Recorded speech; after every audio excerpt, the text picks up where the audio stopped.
It's time for episode 57 of the Gem on the Queen's Crown, and as we approach high school sports starting up again, we talk about cheerleading and the possible inclusion into the Ohio High School Athletic Association. One thing's for sure, this episode will make you jump and cheer, or toss your mobile device at the nearest wall and scream at this podcaster. Your experience may vary.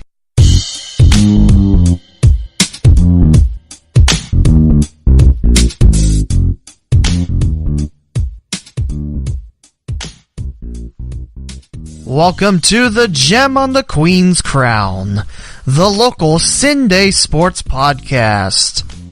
In this weekly podcast, Lee W. Mowen brings the sports world of Cincinnati and Dayton, Ohio, to you, the listener.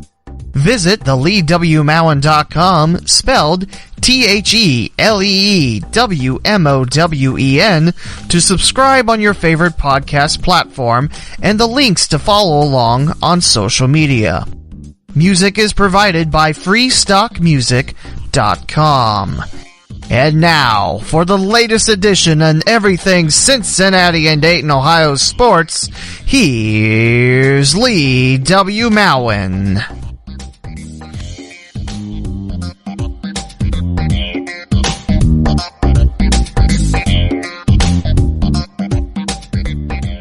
How do you all like that new opening?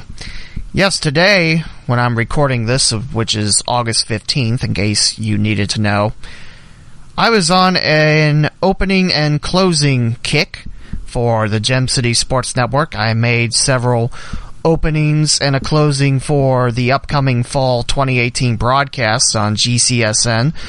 So next week when I do the broadcast schedules of the stations and everything for high school football, I'll bring that up. But when you listen to those broadcasts and you hear the opening and closing, just remember I made them. Then again, I don't think you have to remember because my voice is in them. So there we go. I'm quite proud of that, and I'm quite proud of this new opening that I made. I like the theme. Again, freestockmusic.com. I quite enjoyed it, so I was like, yeah, why not? So, onwards to episode 57. That's right, this week is a 2-episode week. Why is that? I don't know.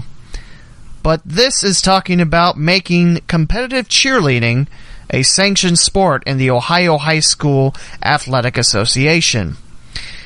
It's something that I found last month on the website StatelineSportsNetwork.net, so in case you like to read this for yourself, you're more than welcome to.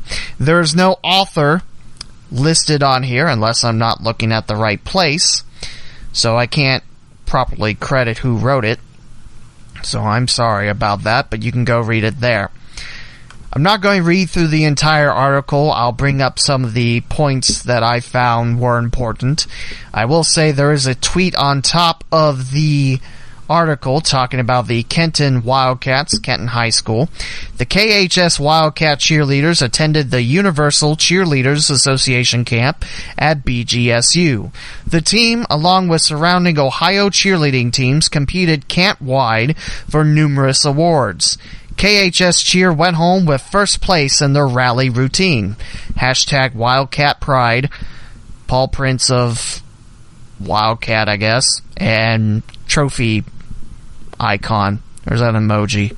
I didn't think emojis were anything that weren't faces, but I don't know. I feel like now I gotta shake my blue snowball microphone and yell, "Get off my lawn!" But there we go. So that's a tweet. First thing you see on the website, and I'll go over the important points that I jotted down. With the adoption of lacrosse 2 years ago, it's still growing, and I think Miamisburg is still the youngest school to have state-sanctioned lacrosse, but if I'm wrong, yell at me at the normal address. With the adoption of lacrosse 2 years ago, it opens the door for many different emerging sports, in quotes, with the creation of an emerging sport category. Now, back in the day, previous rules state that in order for a sport to be, issued and sanctioned by the state, you need 250 teams.